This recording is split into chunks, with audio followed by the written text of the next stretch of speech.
නුවරඑළිය බිංගන්තලාව ප්‍රදේශයේ තේවත්තක් එලි කරමින් විශාල හානියක් කරන බව අපි දිගින් දිගටම සමාජගත කළා.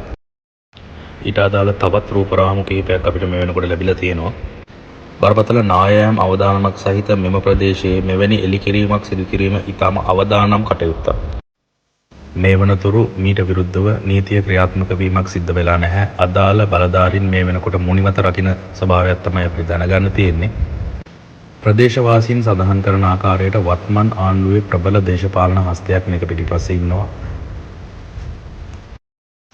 එම කාරණාව තවදුරටත් තහවුරු වෙන්නේ මේ වෙනකන් මේ පිළිබඳ කිසිදු කෙනෙක් නීතිය ක්‍රියාත්මක කිරීමට ඉදිරිපත් නොවීමයි. අදාළ බලධාරීන්, නිලධාරීන් හා දේශපාලන යාන්ත්‍රණය මේ වන තෙක් මුනිවත රකිමින් සිටිනවා.